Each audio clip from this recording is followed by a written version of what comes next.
Welcome to episode 115 of the Expansive Business Podcast. My name is John Sanei, and I'm always joined by Erik Kruger, my co-host. Sorry, let me say that again. I'm always joined by my best-selling author. Yes, man. Co-host Erik Kruger. And since our last podcast, Erik has cracked the Nielsen's best-selling list. Erik, how does it feel to be a best-selling author in South Africa? It feels amazing. We had so many discussions about this because it's like, at what point are you a bestseller? And yeah, man, it feels good. The Nielsen's list, for those of you listening, is a list that gets brought up every single week. It tallies all of the retail sales in the country for all the books in every category. And yeah, Dangerous ranked last week in terms of nonfiction, both locally and internationally. So super cool. Yeah, dude, I'm stoked. Well done. Yeah. Well done. I think you were the only one questioning what it means to be a bestseller, because you became a bestseller at Exclusive Books, which is neither here or there. The official best-selling list is Nielsen's, because it's like the New York Times bestseller, but except it's not the whole of America, it's the whole of South Africa. And that's really a fantastic accolade for you to utilize, because I think there was some stat I read that books in Amazon, like something like 3% of books are ever bought on the Amazon or something like that, something ridiculous stat, so for you to be a bestseller on there is really a great thing. Lots of work. I know how much effort you put into it, so really great. Before we get on today's topic, for everybody that is listening and enjoying our content, please, will you go and subscribe and leave us a rating? We are on our way to hit 200 ratings for this year, and we really appreciate all the people that have sent ratings, especially our new listeners. And for our old listeners, welcome back. We've got a really exciting topic today because Erik has been on a roadshow launching his book, and he's been getting a lot of sort of feedback or sort of conversations with people that have been interviewing him. And it seems to be quite a big topic out there at the moment. Do you want to tee us up, Erik, before we get stuck in? For sure. Before we get into that, I just wanted to say, I was feeling a lot of pressure to be a bestseller, because I could see that you were looking at me funny every single episode that we were recording. It's like there was like a bit of disdain because you've been a bestseller so many times. Oh, no. I couldn't help but feel that there was some some animosity growing, that if I wasn't hitting that list, this podcast might come to an end soon. No, I don't know. No, look, animosity and disdain are heavy. Are they strong words? Are they strong words? Those are too strong. All right. Those are too strong. I just thought you were a joke. That's all. Just kidding. I've got lots of respect for your work. No, I think it's wonderful. Look, I think, what happened with my first book, it became a bestseller without me even trying. I don't know what happened. Like, What's Your Moonshot just shot the lights out, and it was just a luck, I guess. Right place, right time, all that sort of stuff. And then, I just started to understand the dynamics of getting your book onto that bestseller list and how important it is for your accolades and all the hard work you do. And I imagine there must be hundreds of books, if not thousands of books out there that could definitely have been bestsellers and have gotten into more people's lives. But what authors usually do is they write the book, edit it. By the time they finish editing it and have got to go through that rigmarole with the publishers, you're so sick and tired of that book, you don't even want to do anything with it, like you did with your first book, right? You're like over it. And so really taking the next step from research, writing, curating, editing, and putting the package together, that's the one role of an author. And then the next one is marketing, PRing it, getting out there, talking about it, being interviewed about it. And that part most people don't do because they think, well, I'll put a book out, it should sell. So, the investment, the time, the money, the effort that goes into that. And, it's like inviting people to a birthday party. You don't know who's pitching. It's a scary place, man. It's such a vulnerable place to be and to put yourself out there. So well done again, and no animosity, none of that. And welcome to the club, bro. You just got 4 books to go now. So, well done for your next one, and good luck for your next one to become a bestseller. Well, the next one we're doing together. So, there's going to be Expansive. Yes, the next one's the Expansive book. Okay. Listen, I agree with you. And I think for anyone listening to this as their first intro into the Expansive podcast, also go listen to the previous episode, because we spoke about this. Like, you have to do the work after the work to honor the work before the work. That was like the previous podcast, exactly what it was about. Harvesting. So make sure to go listen to that. So, when I when I wrote the book, initially, kind of where I thought I'd pitch it is that what this book is about is like you becoming very formidable in the domain that you care about. But there's a bit of a process in order to get to that point, like to be the best. And what I realized is that very often the starting point actually is that we are stuck in survival mode. And so the book kind of enters this idea that when we are in survival mode, very often we aren't even aware of it. And the problem is that if you're not aware of it, you can't do anything about it. You can't fix it. You can't change it. And it's been interesting to me. Can you explain survival mode? Wait, just stop. I'll what do is that. Survival mode? Will you? Okay. I'll do that in a moment. So when I started doing these interviews regarding the book, and what was interesting to me is that people latched onto this idea of survival mode. And I guess like it's a big theme in the book. I thought the theme would more be, that's all I'm really trying to say is that I thought the theme would be good to great. Instead, I see that the theme that people latched onto really was survival mode to okay, survival mode to like escaping that. And so survival mode is, for me, both a physical and a mental experience. So physically, you are in survival mode when you are literally just trying to get through the day. You're just trying to get to the end of the month. It's the business that is trying to keep its head afloat.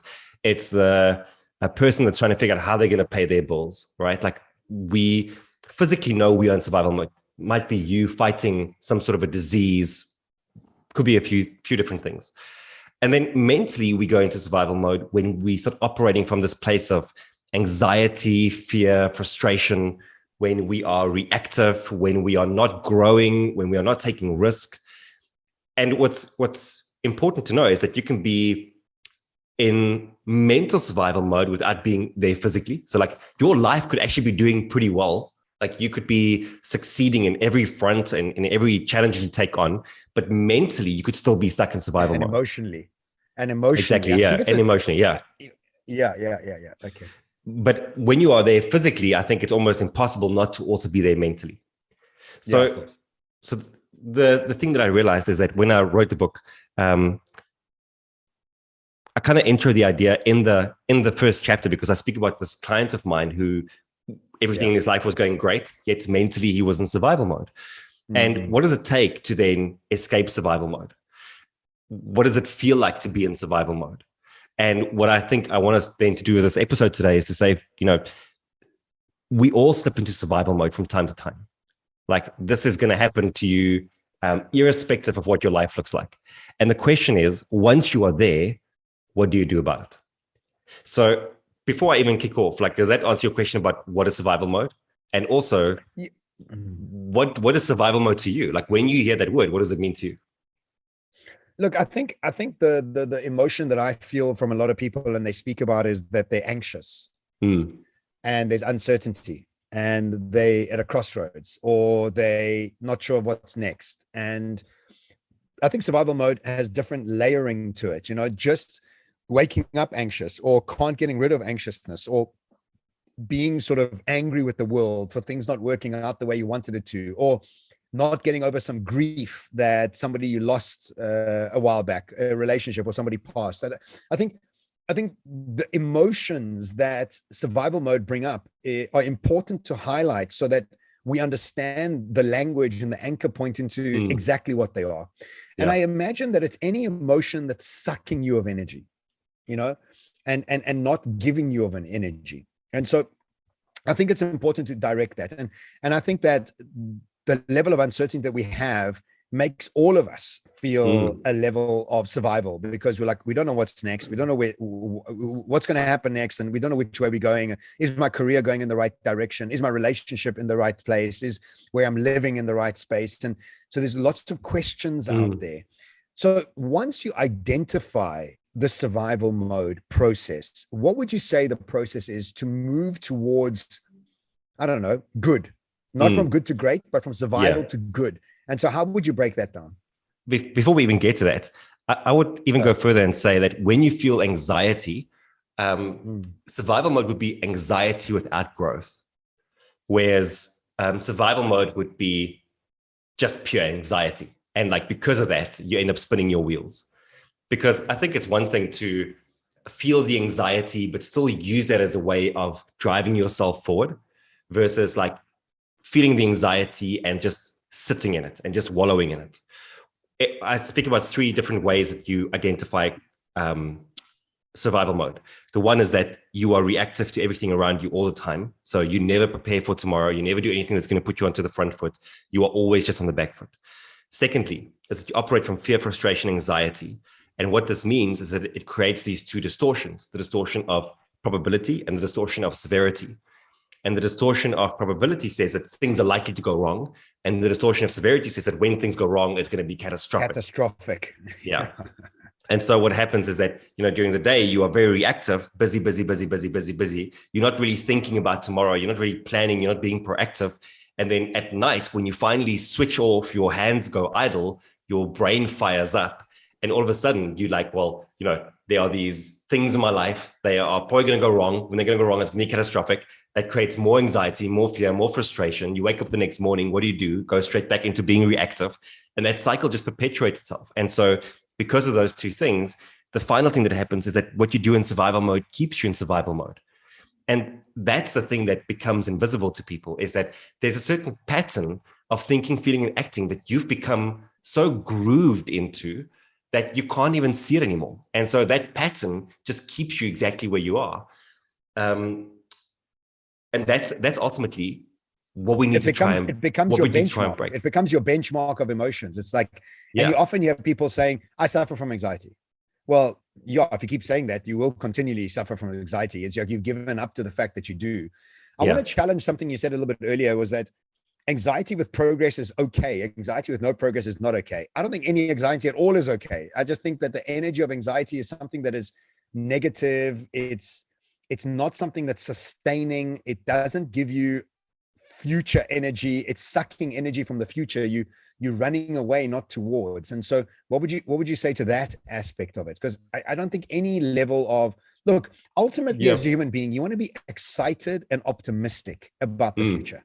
And optimism is really just about having confidence in the unknown, and having that mix, which look, for many parts of my life, I've had full optimism and confidence about the future. And then in other aspects of my life, I'm like totally lost. I'm like, I have no idea what's going to be next. And it's in that no idea of what's going to be next to find a level of confidence and excitement and optimism is where the real superpower comes. Because even when you don't know where you're going and you're looking forward to it, that attitude, that perspective takes a lot of work to cultivate and to integrate into your perspective. So it's something I work on every day, and it's really a daily process, and sometimes I don't get it right. Yesterday I had a horrible day. I don't even know why, but I just did. I was just like, well.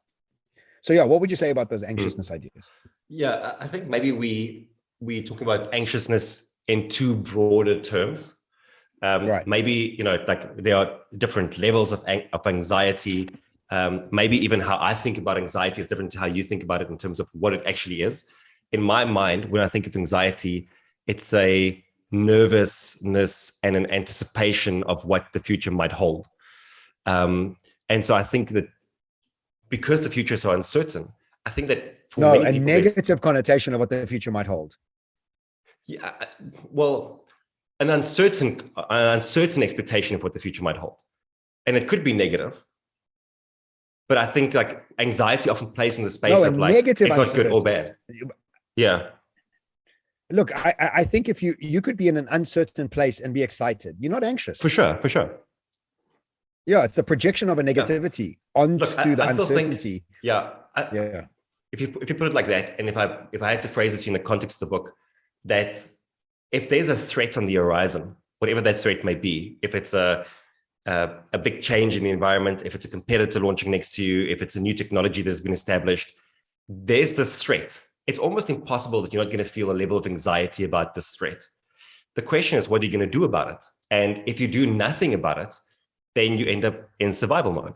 If you do something about it, despite the fact that you're anxious about what this might bring, because you might fail, you might not succeed, there are countless things that might go wrong. I wouldn't say that you're in survival mode then. I say that you are being quite courageous and brave and moving forward despite your anxiety. Oh, okay. So hang on. So when I wake up in the morning and I've got anxiousness in my stomach, it's not about anything. It's just about the fact that I'm anxious. And that's what I'm talking about when I think about anxiousness. But what you're saying is that if you see danger, your reaction is anxious. Wow. And that anxiousness needs to put on a fight or flight scenario, and then need to deal with that danger and then tap off from that anxiousness. And I think that's the hard part, is that we don't know how to tap off that anxiousness. And often that becomes the benchmark of what our emotions are. And that's where most people get stuck. And that's the hard part here, is like, and identifying that. And I think that many people just think that's it. That's who they are. That's where they are. That's the way they're going to be living life. And I think what we want to do now for the rest of the podcast is talk about the ways to get out of that routine of anxiousness and routine of survival. And so let's actually talk about some of the steps that you talk about in the book. And I've also got some steps. Yeah. So if I just then extend the idea of how you respond to a threat. So what I say in the book is that when there's a threat, you have these two responses. The one is that you get to be a threat to the threat. The other one is that you get to fail and not be a threat to the threat. And when that happens, you become harmless, right? Like you don't have what it takes to overcome the threat. And then you end up in survival mode. And so what I say to those in survival mode is that actually your first step, like what you are trying to accomplish, isn't to go from survival mode to thriving, or from survival or from harmless to dangerous. What you're actually trying to accomplish initially is just to be less harmless. That's actually like a good thing to aim for. It's like, can I start taking small steps towards becoming a little bit more assertive, a little bit more effective? And like what I realized with the book coming out a little bit later is that I really experienced again what it was like to be in survival mode during the pandemic. I think we all had a real taste of that again. Like maybe physically, you felt it in terms of actually having COVID, for example, or your business having to fight for survival. But even if things went well, if you were one of the few who didn't get sick, if you're one of the few whose business did well, there's a good chance that you were still mentally in survival mode because of what was happening around you.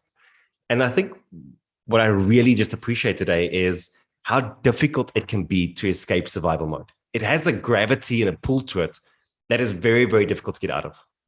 And so my suggestion always to people who are very, very deep into survival mode is that you have to start, if we say that the way you break it is through a pattern of thinking, feeling, and acting, then you have to start with a pattern of emotion. That's where it has to start, is that what you need to do is for 2 hours in a day, be able to change your state, whatever that looks like. So like maybe you go for a run, maybe you meditate, maybe you listen to like heavy music, but you do something that puts you into a state where you are mentally a little bit more clear, and when you feel more motivated, because that's the thing survival mode does. It saps you of your energy. You feel demotivated, defanged, declawed. So you get into the state for like, let's say 2 hours that you can sustain for that day. And for those 2 hours, you are thinking a little bit more clearly. You are taking a little bit more effective action. And because of that, you start seeing some result. You start seeing some change. And at least, even if you go into survival mode for the rest of the day, at least you get to the end of the day saying, I did something today. And that then provides you with a bit of energy and motivation for tomorrow, where you get to say, okay, I'm going to do the same thing again. If I can get myself into the state for 2.5, 3 hours, I can do something. I can take some effective action. And what's going to happen is that over time, if you are able to take some action and you get some results and some momentum, then that naturally starts feeding you and you start feeling a little bit better. Because you feel a bit better, your thinking is a bit more clear. Because your thinking is a bit more clear, you take more effective action. And on, you create this beautiful feed-forward loop that moves you out of survival mode. But it takes time. Like that's one way, at least, of doing it. But I think that's a very important way of doing it if you want to get out of the depths of survival mode. And like, I was doing a meditation from Joe again, Dr. Joe Dispenza. And what does he always say? Change your energy to change your life. And that's exactly the starting point, I think, here, when you are trying to get out of survival mode. What are your thoughts? Yeah, that's really great. I think that's, I feel exactly what you were saying there. I want to add a little bit more detail to that, and just some practices that I have had over a period of time.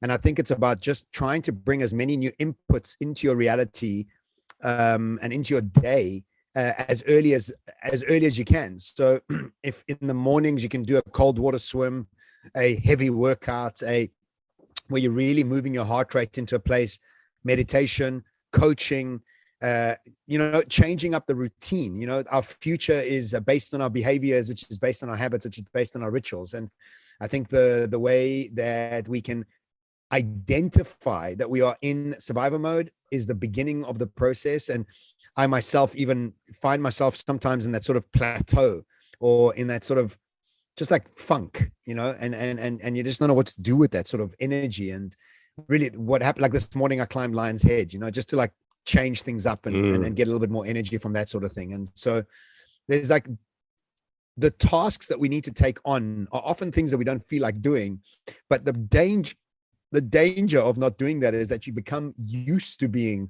in survival mode, and that becomes your reality. And then all your friends are in survival mode, and then all your conversations are about how bad things are, and I find myself as well having to become clear about what sort of conversations I'm having, and how, like somebody says to me, how was Thailand? How I respond to that? Is it uplifting? Is it downgrading? How's Dubai? How's Cape Town? And you've always got a choice of how you want to explain things, like how's business, or how's your health? And so, answering those questions with an upbeat process of saying, I used to suffer from anxiousness, and I'm doing this cold water thing to work my way through the process of coming out of survival mode.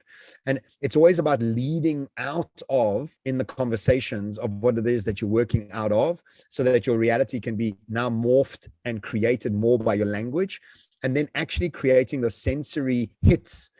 Go into a cryo chamber, or just do something that gets you out of your normal sort of thinking. And then most importantly, I think, is actually having a coach, having a coach that's able to give you some perspective, reframe some of your thinking, help you heal some of the things. And these are very, very important things for us to be engaging with. And it's something that we do continuously. Yeah. And we still get caught. After all of those things, you still get caught. Yeah. And that's the thing. Like, you are going to end up in survival mode. It's not about like, will it happen? It's like, just when will it happen? And it's possible that you could be in survival mode on Monday and out of it on Tuesday and back in it on Wednesday, and like, in it on Monday morning, out of it on Monday afternoon. It's like, that's just how it goes. But it's important to be able to identify that it's happened and then do something about it. And unfortunately, when we don't have the awareness around it and we don't know what to look for, what's been very, very useful for me is understanding that, we have these distortions of severity and probability. And like, when I get into survival mode, my mind can play tricks on me like you can't believe. Like, oh, you'll never get a speaking gig again. Like who's ever going to book you again? Like, if there's, a few days of you're not like having a booking, for example, your mind starts like going like, oh, your speaking business is dead.